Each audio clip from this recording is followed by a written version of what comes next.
Halo semuanya, selamat datang kembali di channel kami. Hari ini kita punya cerita yang super gemas dan mengharukan tentang dua sahabat. Kai si anjing Golden Retriever yang ceria dan Woogie si kucing Persia yang kadang suka ngambek. Kalian pasti penasaran kan?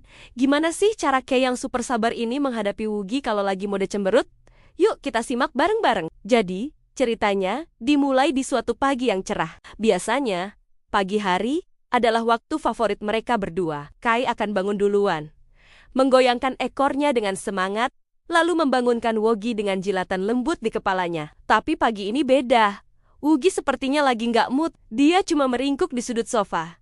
Telinganya sedikit turun, dan matanya menatap kosong keluar jendela. Kai, seperti biasa, datang menghampiri dengan bola mainan favoritnya di mulut. Dia menyodorkan bola itu ke Woogie, berharap bisa mengajaknya main kear-keran seperti biasa. Tapi Woogie cuma melirik sekilas, lalu membuang muka. Nggak ada respon sama sekali. Kai mencoba lagi. Kali ini dia menggonggong pelan sambil menyenggol Woogie dengan hidungnya. Tetap saja, Woogie bergeming. Dia benar-benar lagi ngambek berat. Pemilik mereka, sebut saja namanya Kak Rina, yang dari tadi memperhatikan tingkah laku mereka, dari dapur cuma bisa tersenyum. Dia tahu betul kalau Woogie itu punya kepribadian yang unik, kadang manja dan menggemaskan. Tapi kalau sudah ngambek, bisa seharian dia diam 1000 bahasa. Penyebabnya bisa apa saja. Mungkin karena makanannya terlambat 5 menit.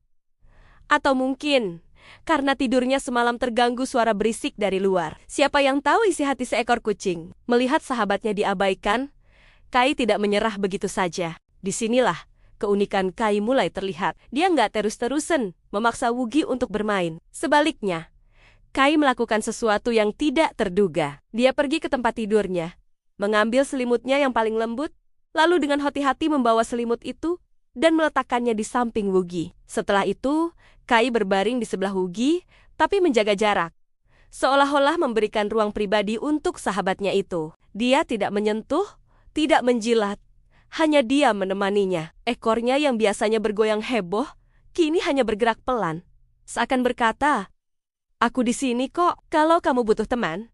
1 jam berlalu, Woogie masih dalam mode ngambek. Kai tetap setia di sampingnya. Dia sesekali menguap, meletakkan kepalanya di atas cakarnya, tapi matanya tidak pernah lepas dari Woogie. Dia seperti seorang penjaga yang sabar, menunggu rajanya kembali ceria. Karina yang melihat pemandangan itu dari jauh, merasa hatinya hangat.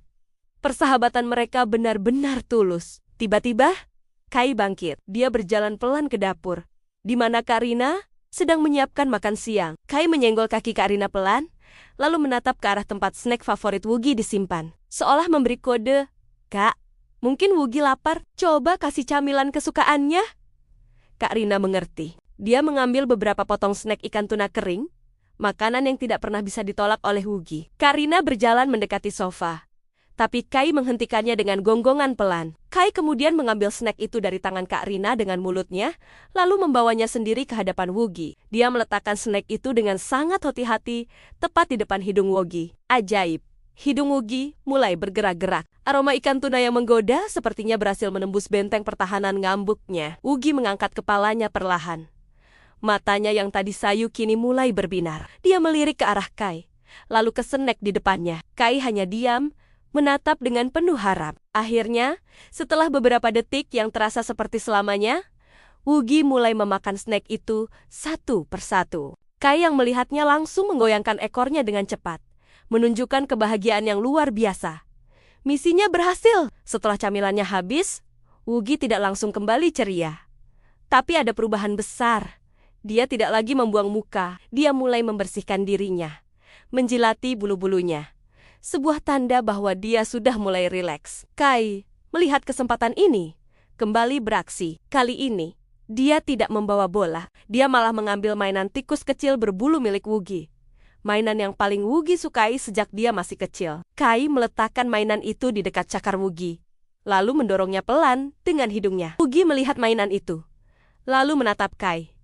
Ada jeda sejenak, seolah Woogie sedang berpikir, "Oke deh, kamu sudah berusaha keras, aku maafin." Tiba-tiba, Woogie menerkam mainan tikus itu dan mulai memainkannya. Dia berguling-guling di sofa, mencoba menangkap mainan itu dengan cakarnya. Melihat sahabatnya sudah kembali ceria, Kai langsung ikut bergabung. Dia tidak ikut merebut mainan itu, tapi dia melompat-lompat kecil di lantai, menggonggong dengan riang, seolah menjadi penonton yang paling antusias. Suasana rumah yang tadinya hening, langsung berubah menjadi ceria kembali. Tawa Kak Rina pecah melihat tingkah laku dua hewan kesayangannya itu. Puncaknya adalah ketika Wugi, setelah lelah bermain, berjalan mendekati Kai yang sedang berbaring di karpet. Wugi naik ke atas punggung Kai, mencari posisi yang nyaman, lalu meringkuk dan mulai mendengkur. Ini adalah tanda perdamaian tertinggi dari Wugi. Kai pun diam tak bergerak, membiarkan sahabatnya itu tidur dengan nyenyak di atas punggungnya yang hangat. Dia seolah mengerti, setelah seharian berusaha keras,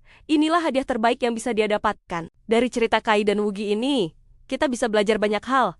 Loh, terkadang ketika seseorang yang kita sayangi sedang sedih atau marah, cara terbaik untuk membantunya bukanlah dengan terus bertanya kenapa atau memaksa mereka untuk ceria. Seperti yang Kai lakukan, kadang yang dibutuhkan hanyalah kehadiran yang tenang, pengertian, dan sedikit kesabaran. Memberikan mereka ruang, tapi tetap menunjukkan bahwa kita ada untuk mereka. Kai juga mengajarkan kita tentang empati. Dia tidak memaksakan kehendaknya untuk bermain, tapi dia mencoba memahami apa yang mungkin dibutuhkan Wugi. Dia membawakan selimut agar nyaman, meminta snack untuk membujuknya, dan memberikan mainan favoritnya. Ini adalah bentuk komunikasi tanpa kata yang sangat mendalam. Persahabatan mereka benar-benar menjadi contoh nyata bahwa cinta dan kepedulian bisa melintasi berbagai perbedaan, bahkan perbedaan spesies sekalipun. Anjing yang dikenal aktif dan ekstrovert bisa begitu mengerti dan sabar menghadapi kucing yang cenderung penyendiri dan sensitif. Mereka saling melengkapi dan menciptakan harmoni yang indah. Nah, gimana menurut kalian cerita Kai dan Wugi barusan? Gemas banget kan? Apakah kalian punya pengalaman serupa dengan hewan peliharaan kalian di rumah? Coba deh ceritakan di kolom komentar di bawah.